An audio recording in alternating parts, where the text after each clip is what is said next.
नमस्कार सभी को, स्वागत है आप सभी का हमारे YouTube चैनल पे। और बच्चों, क्लास 12 पॉलिटिकल साइंस का जो चैप्टर है Indian politics trends and development, उसमें जो आपका एक नया टॉपिक ऐड हुआ है जिसका नाम है NDA 3 एंड NDA 4।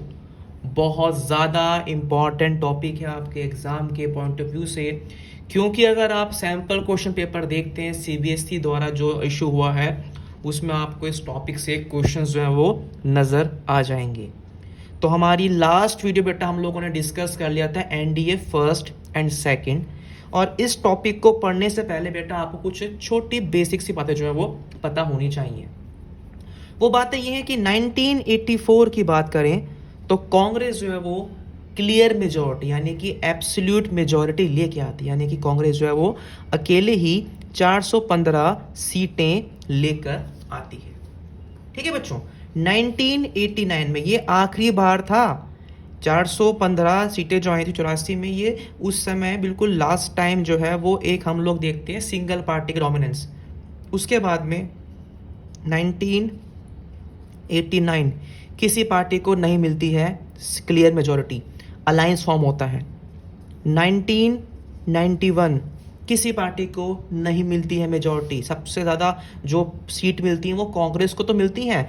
कांग्रेस जो है वो 244 सीट लेके आती है 1991 के इलेक्शंस में, सरकार भी बनाती है, लेकिन कांग्रेस को अभी भी यहाँ पर क्लियर मेजॉरिटी नहीं मिलती है। 1996 में दोबारा आता है अलायंस, क्लियर मेजॉरिटी नहीं मिलती है। 1998 में दोबारा आता है अलायंस, क्लियर मेजॉरिटी नहीं मिलती है। अगर हम लोग आगे बढ़ते हैं 2004 में, अगर हम लोग देखें, कांग्रेस कम बैक करती है अपने अलायंस साथ में, अलायंस का नाम है UPA, यानी कि कांग्रेस को यहाँ पर भी क्लियर मेजॉरिटी नहीं मिली। 2009 के इलेक्शंस में भी किसी भी पार्टी को क्लियर मेजॉरिटी नहीं मिलती है। और ये आप जो देख रहे हो ना, ये 15-20 सालों से अलायंस पॉलिटिक्स चल रही है, यानी कि अलायंसेस फॉर्म हो रहे थे, किसी भी पॉलिटिकल पार्टी को क्लियर मेजॉरिटी नहीं मिल रही थी। लेकिन ये जो वनवास था क्लियर मेजॉरिटी का, ये ब्रेक किया था बीजेपी ने, ये ब्रेक किया था बीजेपी द्वारा बनाए गए अलायंस ने।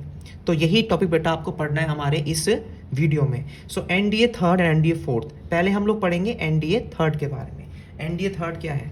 तो पहली बात तो you should know the meaning of NDA, national democratic alliance. ये अलायंस जो है वो बीजेपी द्वारा बनाया गया, बीजेपी इसका हेड है। इस अलायंस में आपकी बहुत सी अलग अलग पार्टीज हैं जो बीजेपी के साथ चुनाव लड़ती हैं। So the Bharatiya Janata party led by prime minister Narendra Modi, 2014 में चुनाव हुए थे, ठीक है, लोकसभा के, जिसकी कमान संभाली थी नरेंद्र मोदी ने, ठीक है। और इस इलेक्शंस में बीजेपी को एब्सोल्यूट मेजॉरिटी मिलती है, यानी कि बीजेपी अकेले ही क्लियर मेजॉरिटी ले आती है, अकेले दम पे वो मेजॉरिटी ले आती है। हम लोग डिस्कस करेंगे कितनी सीट आई थी उसकी आपकी इन लोकसभा इलेक्शंस हेल्ड इन मई 2014। अच्छे दिन आने वाले हैं, ये थी उस समय टैगलाइन बीजेपी की। And after nearly 30 years in Indian politics, तकरीबन अगर आप देखो तो 20-30 साल बाद जो है किसी सिंगल पार्टी को जो है बेटा वो आपकी मेजॉरिटी मिलती है। देखो ना, 1984 में कांग्रेस को मिली थी कितनी, 1984 में कांग्रेस को मिली थी 415 सीटें, और 2014 में बीजेपी लेके आई है क्लियर मेजॉरिटी। बीजेपी देखो ना, 30 साल का वनवास था, तब जाके इसी एक पार्टी को क्लियर मेजॉरिटी मिलती है। नेक्स्ट पॉइंट पे, a strong government with an absolute majority was established as centre. एक कहते हैं ना, एक आपकी स्ट्रॉन्ग गवर्नमेंट थी बीजेपी की, बिल्कुल स्ट्रॉन्ग गवर्नमेंट थी, जिसको गिराना लगभग असंभव था, क्योंकि उनके पास में क्लियर मेजॉरिटी थी। दो कॉल्ड NDA थर्ड, इस सरकार को NDA थर्ड कहते हैं। द बीजेपी लेड कोalition of 2014 was largely different it's प्रीटीजर्स कोalition गवर्नमेंट्स।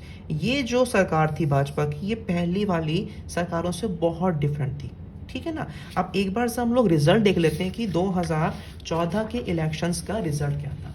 तो रिजल्ट ये था कि बीजेपी द्वारा बनाए गए अलायंस को मिली थी 336 सीटें, जिसमें से अकेली भाजपा को ही, सिर्फ भाजपा को ही 282 सीटें मिली थी, यानी कि भाजपा एब्सोल्यूट मेजॉरिटी लेके आई थी।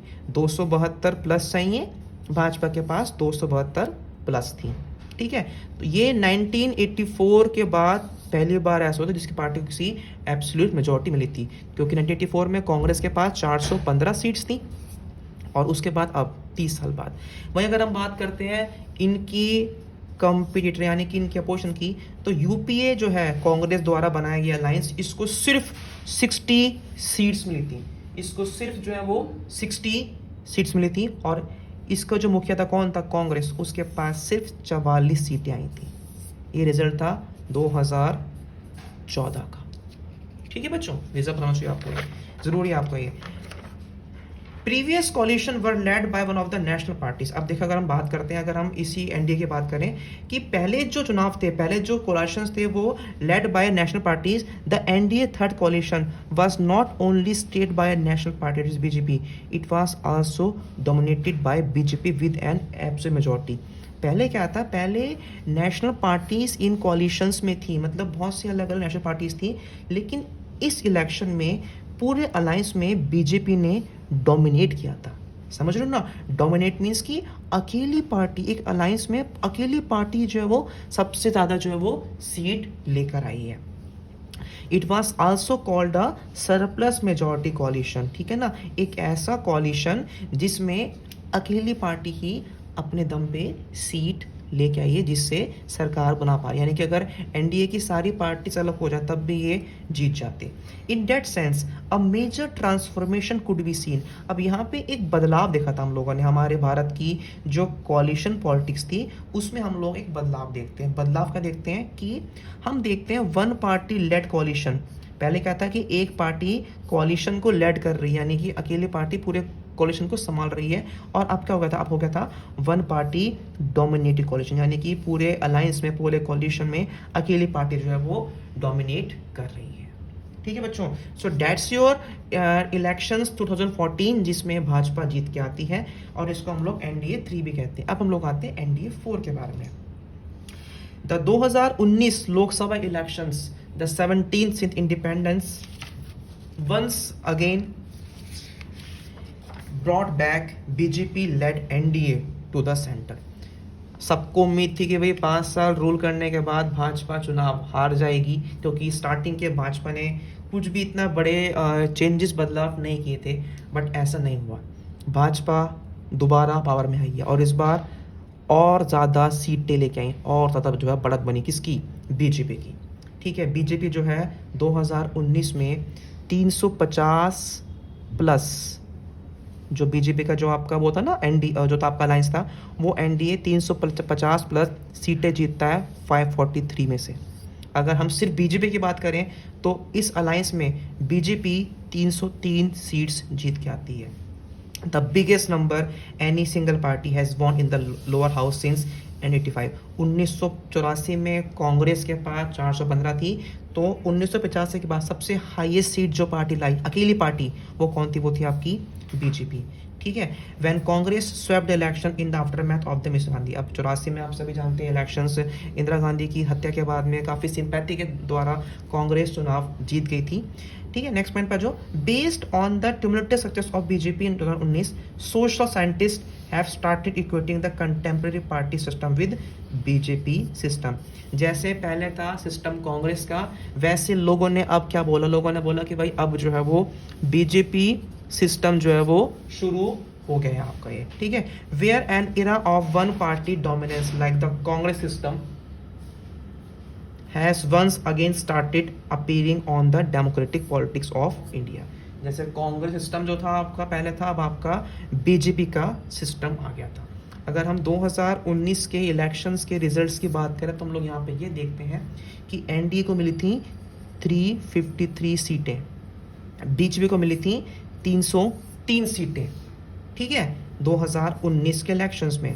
और 2000 अगर हम लोग उसी दौरान अगर हम लोग कांग्रेस की बात करें तो कांग्रेस द्वारा बनाए गए अलायंस को मिली थी, यूपीए को मिली थी 91 सीट्स और कांग्रेस को मिली थी 52 प्लस सीट्स। ये पिछली बार से 8 सीटें जो है वो एक्स्ट्रा लेके आया था। ठीक है बच्चों, सो ये नया टॉपिक है, आपके एग्जाम्स में ऐड हुआ है, पता होना चाहिए, क्योंकि इस टॉपिक की बहुत ज़रूरी है। ये टॉपिक बहुत एग्जाम में आपका आएगा ही आएगा। ठीक है बच्चों, मिलते हैं आपसे हमारी नेक्स्ट वीडियो में।